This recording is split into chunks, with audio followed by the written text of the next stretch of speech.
here. There we go. It's December 1st. Oh my gosh. This year's flown by. I cannot believe how fast this year's gone by. It has been a blur. I know, it seems like it's been summer for 10 months of the year. It is pretty much summer for 10 months of the year. Here in Yeah. Arizona, it pretty much is. Yeah, it's super hot all the time. Yeah. Well, fortunately, it's cooled down here quite a bit. It's actually kind of a chilly morning. I've been wearing my sweatshirt all morning. And Yeah. Just stripped it off for you guys. It's like 65 degrees out there. It's I know. a cold snap. I know. Poor us here in Arizona. I don't think anybody out there feels sorry for us, do you?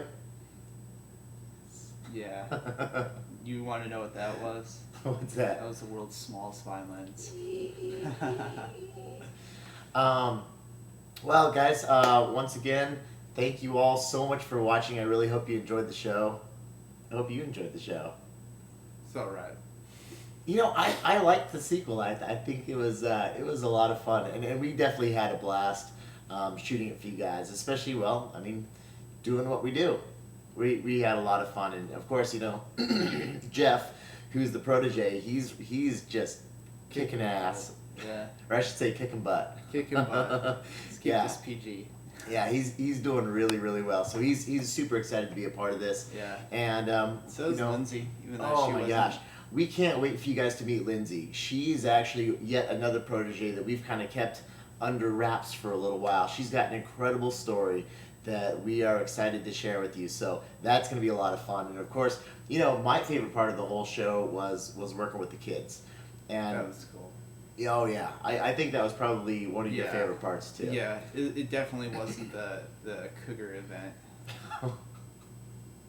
Man, they just wanted to cover all these social events, but it was really I mean, think yeah, it's like, okay, this isn't going to be awkward for you at all, David. There's a whole bunch of women staring at you, and then there's a camera pointed behind you the whole time. So just try to act normal. yeah.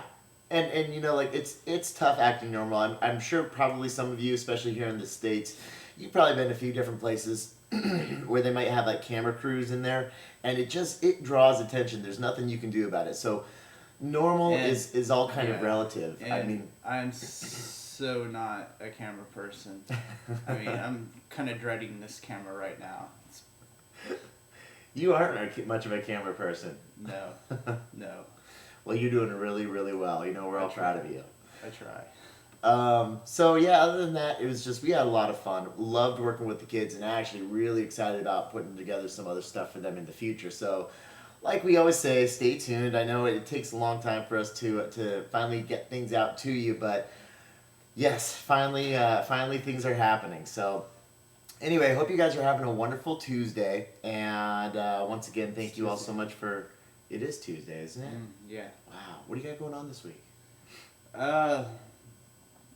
You Just got some an interview, interviews. yeah. You got an interview in like what, 15 minutes now. I know. Thank God I could do it from the bathroom. Yeah, yeah, no kidding.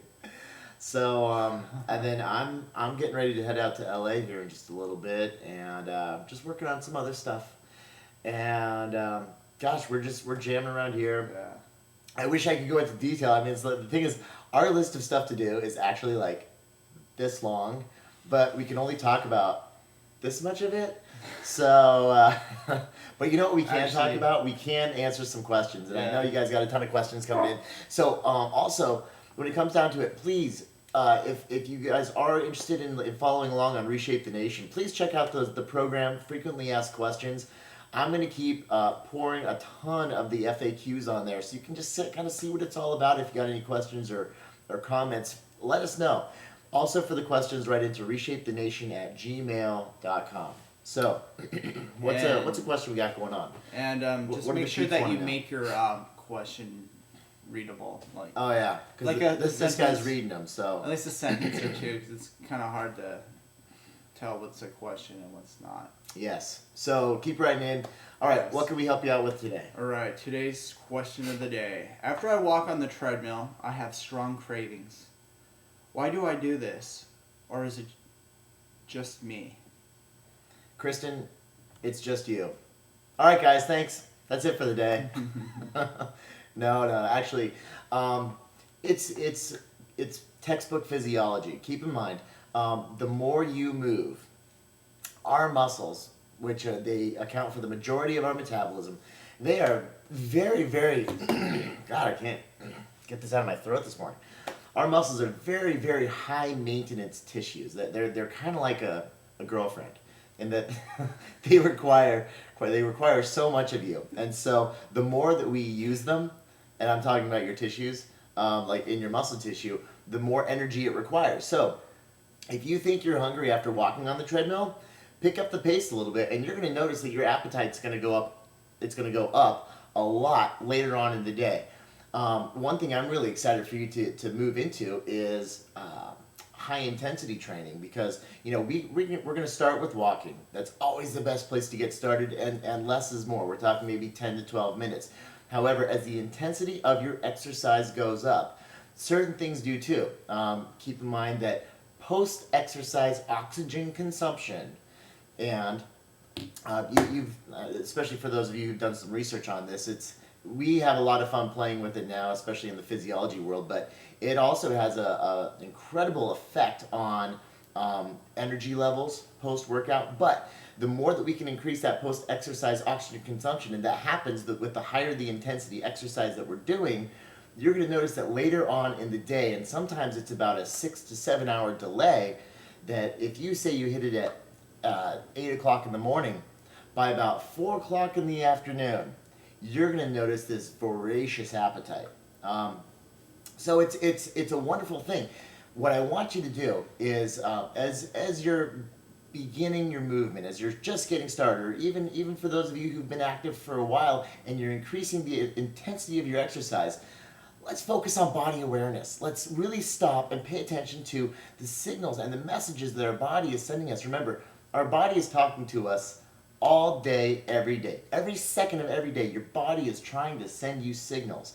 And so when we can stop and pay attention, sometimes I just like to close my eyes and I just ask myself, where am I right now? Talking about body awareness, that's one of the most important things that we can actually get into when it comes down to the journey. I mean, that's something that you really learned, was how to stop, close your eyes, listen to yourself. What are my energy levels doing? What's my body temperature doing? What are my cravings doing? Am I craving? Am I full? What's happening in my body all the time? And so you're going to notice that the more that you're actually moving your muscle tissues, whether it's a bicep contraction, whether it's glutes, quads, and hams as you're walking, whether you're squatting, whatever it is, the more that you're going to be moving those muscles, you're going to notice that your appetite goes up. It's very natural, very expected. Now, here's a little pitfall of dieting and exercise, is that keep in mind, a lot of times people, when they start exercise and they don't have a good, clean structure to their nutrition, without knowing it, it's completely, we're blind to it, but without knowing it, we'll actually consume more calories during the day because we're hungrier. And so it's the catch-22 of exercise. So I'll say it again. When we as people begin exercising and begin an exercise regimen, it is completely common, and they've run tons of clinical studies on this. We will actually subconsciously consume more calories during the day, because and we won't even know it, but we are actually hungrier throughout the day, so we'll find ourselves foraging more or consuming larger portions. So that's why the very first thing we want to do is we create a good, clean nutrition structure.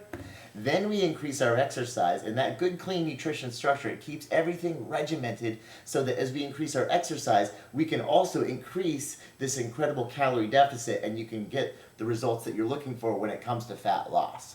So yeah, I'm glad you brought that up, because I finally get to talk to you also about, body awareness, closing your eyes, really paying attention to what's happening in your body, understanding the body language, and appreciating it for what it is. So when you notice yourself being hungry later on, hey, that's fantastic. It means your muscles are burning a lot of energy, and now it's saying, hey, body, I want you to push some more energy through your mouth so I can get it back into my system. However, now you're in control. Now we can make some really wise decisions when it comes to your intake, and we can really play with it from there, and you can create that deficit, master your weight loss. So I hope that helps.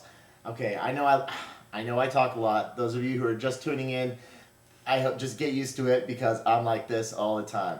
Anyway, guys, we gotta run. And if you want, you can just stone out like me sometimes. I know. Guys, have a Alright. wonderful Like Tuesday. I did a radio interview. See you next time. Have fun, buddy.